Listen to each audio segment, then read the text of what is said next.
আজকের গল্প ছবি।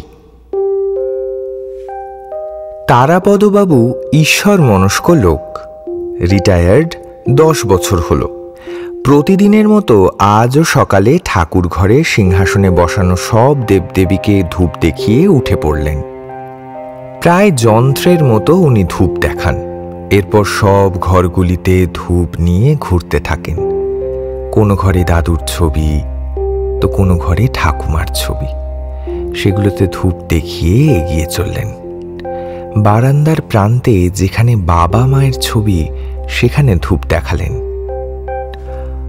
আশ্চর্যের ব্যাপার, বাবা মার ছবিটা আজ বেশ জীবন্ত মনে হলো। আরও একটা আশ্চর্যের ব্যাপার, দোতলাতে একজনও নেই। এরকম তো কখনো হয় না। ছেলে বা বৌমার মধ্যে একজন তো উপরে নিজেদের ঘরে থাকেই। স্ত্রী গীতাও তো এই সময় নিজের বেডরুমে গোছগাছ করে, তারও দেখা নেই। তারাপদবাবু মনে করতে চেষ্টা করলেন বাড়ির বাকি সবাই কি মন্দিরে গেছে। মনে করতে পারলেন না। এই এক নতুন রোগ হয়েছে তার, ভুলে যান সবকিছু। আজ দিন 10 হলো তিনি অসুস্থ হয়ে পড়েছিলেন, একদম শয্যাশায়ী ছিলেন। আজ একটু সুস্থ বোধ হওয়ায় উঠে বাড়িময় ঘুরে বেড়াচ্ছেন। সিঁড়ির কাছে এসে নিচের দিকে তাকালেন, কান পাতলেন শব্দ শোনার জন্য।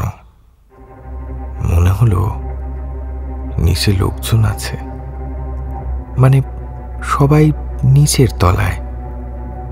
তারাপদবাবু অবশ্য প্রতিদিন ধূপ নিয়ে নিচের তলায় পুজো করেন। আজও সিঁড়ি দিয়ে ধীরে ধীরে নিচে নামতে শুরু করলেন। এক হাতে রেলিংটা ধরে নামতে গিয়ে দেখলেন পাশের বাড়ির মাধববাবু উঠে আসছেন, তারাপদবাবুর ভালো বন্ধু।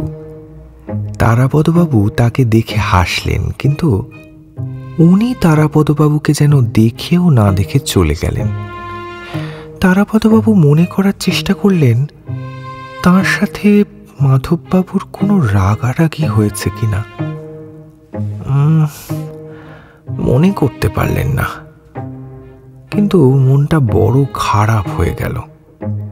সিঁড়ি দিয়ে নামার সময় অনেকটা আনমনে দেওয়ালে টাঙানো ছবিগুলোতে ধূপ দেখাতে লাগলেন। প্রপিতামহ, প্রপিতামহী, শ্বশুরমশাই, শাশুড়ি মা। আজ আর দেখছেন না কার ছবিতে ধূপ দেখাচ্ছেন। সিঁড়ির মাঝামাঝি চাতালে এসে মনে হলো এখানেও দেওয়ালে একটা ছবি আছে, ধূপ দেখালেন। তারপর মনে হলো এখানে তো আগে কোনো ছবি ছিল না। ঘুরে ছবিটার দিকে তাকালেন। এ তো তার নিজের ছবি, গলায় টাটকা ফুলের মালা,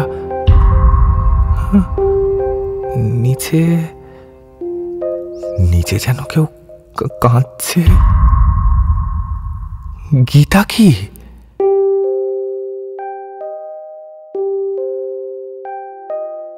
কেমন লাগলো আমাদের গল্পটি জানাতে একদমই ভুলবেন না। ভালো লাগলে ছড়িয়ে দিন বন্ধু বান্ধবদের মধ্যে, এবং সাবস্ক্রাইব করতে কিন্তু একদমই ভুলবেন না।